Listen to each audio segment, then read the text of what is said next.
I'm walking to get my slippers. To get slippers? Because it's a hardwood floor in here. Podcast needs to have slippers. By the way, I'm already recording on purpose.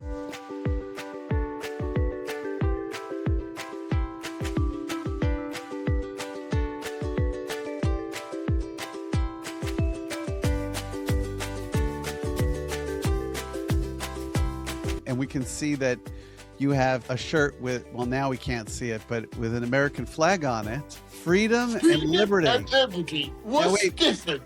Did they sell that a couple of years ago on January 6th when you were at the Capitol? I was leading the charge. That was you. Except that you were just there to sell t-shirts. Actually quitting from a jail cell. Uh-oh. No, they let them all out, right? The what? They let them all go. Yeah, everybody's free. Not everybody. Some of them have found in prison since then. Not from January 6th, but so the second time they just said, get out of here. Get out of town. Get out of here. Get out of jail. What are you doing here? Well, it's all good. That's how we do it now. We're back here on our podcast called Goldmines and Landmines. We're figuring out our way. Paul, you didn't tell the story last time about your voice. I think it makes it more interesting. You are exploiting me. You see, because the people are going to want to know who has the voice. They're going to call me the guy with the voice. Well, if you want to hear my real voice, I am a children's poet. I have one storybook that won a lot of awards called A Sunday Stroll. And if you go to asundaystroll.com, you'll hear my real voice. asundaystroll.com. But I will tell you what happened. I can't really tell a lot. It was a medical accident in which I was given lithium.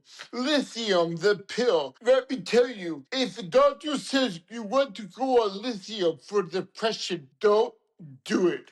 Or do it cautiously, because I learned, thank God what happened to me happened, because I learned that after 25 years, your kidneys are shot with lithium. No, it's 100% chance. So it might have saved me because my kidney would have been shot. But basically, I had what they call lithium toxicity. Too much lithium. I couldn't walk for about 3 weeks. My left hand is still paralyzed. And so I'm going to learn again guitar and piano to exercise my hand. But you see, my voice hopefully will come back because I want to sing again. But you tell me, Jess, you tell me, with AI, there is a possibility of singing, quote unquote, singing again. Well, I mean, one way with the AI of you singing again is they clone your voice. As I was looking up, by the way, toxicity can cause slurred speech and common voice issues and vocal cord issues. But it's an excellent question, as you and I talk a lot about AI.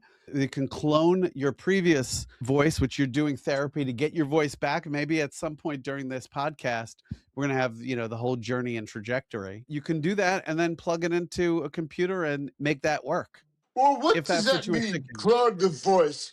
You have to feed the machine. You have to feed the AI what my voice sounded like before, and it just close it for future recordings? Correct. There are a number of tools.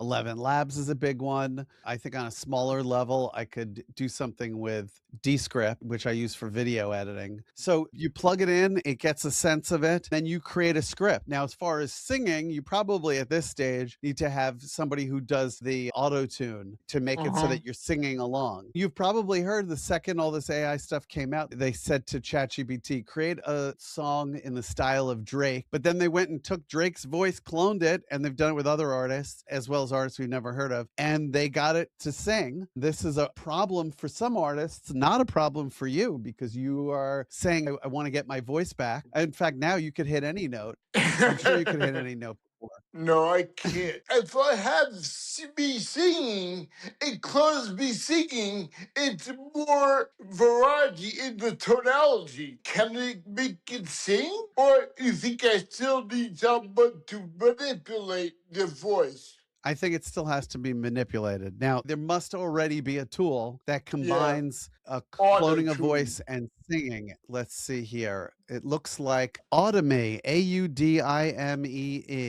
is a tool that people use for that. So, see, every single day there's something that comes out. Let me Audimee, look again. singing voice cloning. Automate. Yeah. Okay, And we'll there are check different it out. ones. There's All another right. one, artlist.io. Yeah. So, maybe it's something that you'll experiment with and put right here into the podcast. I'm going to see what Yeah, the pricing. Oh, look, there's even a free version. You could play with it and get 15 minutes worth. You must have lots of recordings of your voice, whether it's I just from have speaking. 111 songs. If you go to Strawberry Traffic Jam, 111 Strawberry Traffic songs. Jam. Or I have my Fantastic. adult songs, rock country songs at runawaypickup.com. People can go over, they can see Strawberry Traffic Jam. So I think you probably, well, you'll follow the instructions. I think that would be a great exercise for you to experiment with I and will. make some new music. I want to. But I want people to realize that everything up until now has been done regularly. I have a decent voice, I would say, not a great voice, but my songwriting partner has a good rock and roll voice, my friend Andy. But we decided because we were writing and recording for children that my voice was sweeter, quote unquote, sweeter, clearer, higher. He has a grumbly, gruff voice for rock and roll. But now I have Right. that voice. I have more of a rock and roll voice. But ironically, Yeah. our most popular song is called I'm Alive, about Frankenstein's monster coming alive. And I use this kind of voice, but it was me with my regular voice speaking a voice like Frankenstein. I'm alive. Now you don't have to fake it. By the way, I Now hope I some can people sing. who tune in can get some solace or realize that they're not alone if they've gone through a similar journey, whether they had lithium toxicity like you that led to you having this voice issue, or if they have gone through something else that A led to their stroke, voice. And you, stroke victims, because they don't know, but I might have had a mini stroke. And what I have is called dysarthria, Dysarthria, dysarthria. It's a motor skill. It did affect my mind, my speak, only my motor skills. got it. Is there a prognosis of it getting better, or do you feel like it's just a matter of managing? Do you think you'll ever get back to where you were At before? first, I was disappointed at first because I was improving, but it goes through fits and starts. I'll tell you, there are some days where it's very good. It's not too good today. So I had to speak in poetry. I had to speak keywords. And when I type, I only have one hand, so I usually use iPhone. I rarely use a keyboard. But when I do, I hunt and peck. So I ask people, Well, get to the point, because it's very hard for me to speak. It's very hard for me to type. So I ask people, I say, I am not a dentist. I don't pull teeth. Get to the point. but Well, so I looked that Jess, up. you tell me. Dysarthria. I knew you were away for a couple of days. Maybe you could tell us where you were and what you learned. Well, and by the way, we're figuring out our audience here. So while Paul was talking about dysarthria, and I think that this episode probably even best fits people if they can learn about that. I'll quickly say, as I'm just opening up my notes from this conference that I went to, it's called Podfest. So for people who are podcasting, what should we know about? What works? What's exciting? What do people out there want? I'm a former TV producer. I worked at ABC, NBC, Fox. I've produced podcasts as well since. My main business is a training business for speeches and people speaking to the media. But as far as this, I mean, podcasting is the most democratic type of media there is. Anybody can create a show, and obviously what rises to the top is what people find interesting. You got to test. You got to try new things. What we're doing even here today as a test to say, what if we just tune in? And originally Paul said, I'm going to do it on audio. And I said, it's kind of more interesting to see you, but you just said, well, once you saw yourself in this system that we're recording in, you're like, yeah, leave it. I don't care. I said, it's kind of fun seeing you walk around. Where'd you get that shirt, by the way? You're I behind my got camera. this shirt in Niagara Falls.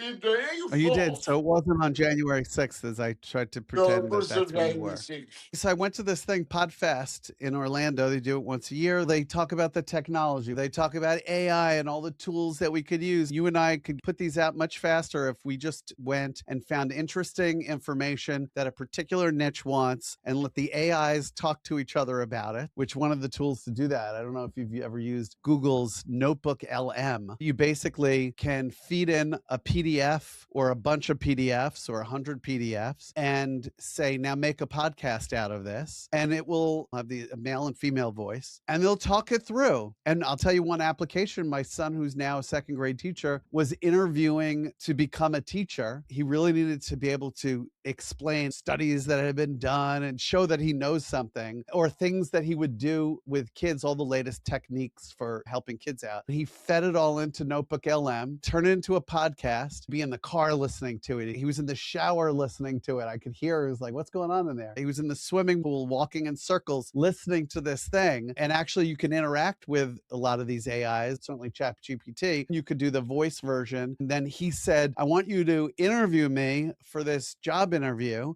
And then afterwards, I want you to critique all my answers, tell me what I should do better, and then we'll do it again. He's now a second grade teacher, but he did such a good job that the person that was interviewing him said, wow, you really had all the answers? This feels like the first episode. Let's put this out first. Let's put the last episode as the second episode, and people can see what we did. And then they'll hear us talking about ourselves. The system will fix it when we stop recording. Yeah, that's just what you're seeing. But there's so much more of Paul's story that's so interesting that we'll have to tell in other episodes. Paul's backstory, many things, one thumbnail of it, creating all that children's music, Dysarthria, and some other things that I'll see if you feel comfortable talking about that you needed some help with. I think you talking about your journey, I think will help people.